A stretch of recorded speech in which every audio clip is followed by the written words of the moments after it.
I think we can stay in the Bay Area if you don't mind if we move across the Bay Bridge to talk about my fucking A's and their ridiculous stadium situation that has enthralled everyone for the last several years, it seems.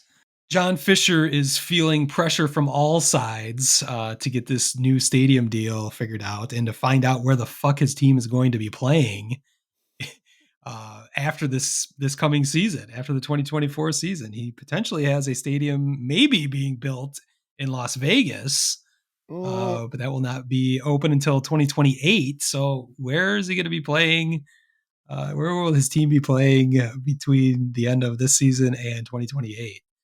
I put up the idea that he could potentially disband his franchise for that period. At which point, our video on that from that last episode is, I guess you could say, it went viral. We've got over 1,700 views on YouTube to see what's going on with the potential of the Oakland A's disbanding. I stole that from another source. It was a bit dubious at best, but there was some plausibility to that idea, as outlandish as it sounds, but equally outlandish is the behavior of one John Fisher. In the meantime, Fisher is facing pressure from all sides. Las Vegas Mayor Carolyn Goodman, potentially in relation to Saul Goodman. I'm not sure, but she came out saying that the A's should just go back to Oakland, which is a shocking headline. This is a few weeks ago. She immediately backed off of that the next day, saying that was a bit harsh. But the problems that she was experiencing dealing with John Fisher got her frustrated to the point where she thought that they should just go back to Oakland. Her comments are a little bit dubious in that the proposed new A's stadium isn't even in Las Vegas proper. It's in an unincorporated section of the Strip that does not come under the mayor of Las Vegas's jurisdiction. So perhaps she was just perturbed that her city would not be receiving any tax revenue from this new stadium in the proposed location. So that's a little bit of a confusing situation. And of course, she's backed off of their comments too. But the mayor of Oakland was quick to pick up on those comments and said that Las Vegas is just experiencing the same frustrating negotiation tactics that John Fisher employs that Oakland has been feeling all this time. So she was not surprised at all that Vegas is throwing up their hands as well, saying, "What the fuck? What are we doing?" She also mentioned that they are in talks with potential new ownership groups. If John Fisher was forced to sell the team, Oakland is trying to get put together ownership groups that could actually buy it from him instead hmm. of moving to Las Vegas, which is a very popular, I would think, a quite popular move by an Oakland mayor. I don't know how far those conversations have gone. They still have the issues of California taxpayers not willing to fork over billions of dollars, which you cannot blame them. So a new ownership group would have to be quite uh, quite robust to be able to buy the franchise and build a stadium. So that's I haven't heard a whole lot of that going much further, but that's something to keep an eye on. So he's receiving pressure from two different mayors, but he's receiving the most pressure, of course, from Oakland A's fans, and I applaud them every time I see that. I follow lots of different fan groups on social media.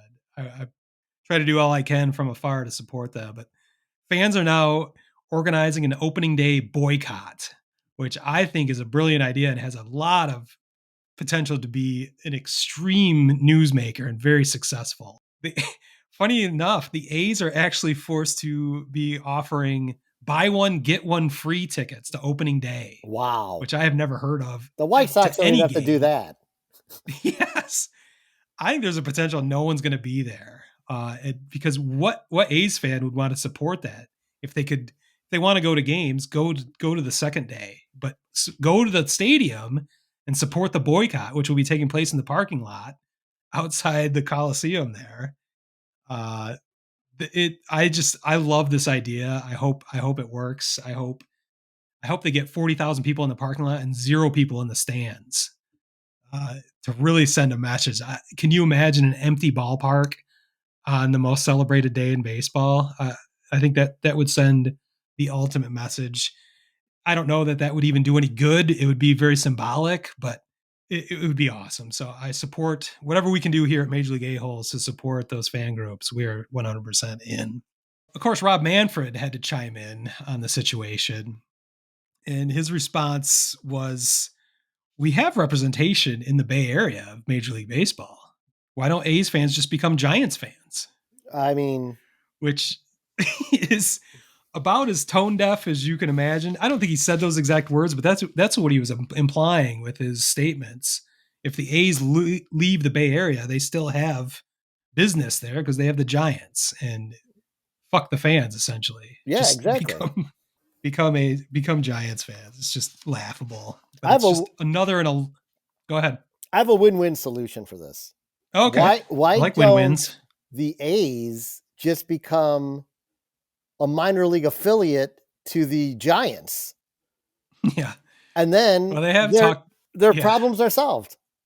I don't think that's quite what they're looking for. I'm not sure who that's a win for, but Ah, I like your thinking outside the box at I'm least. totally thinking outside the box.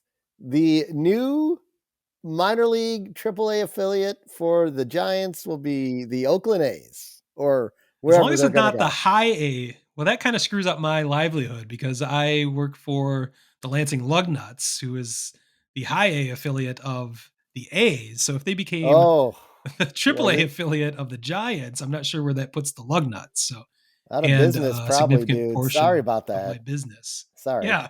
So watch your mouth over there. You're costing Sorry. me money at this point. Sorry. Just trying to solve Oakland's problems. Yeah.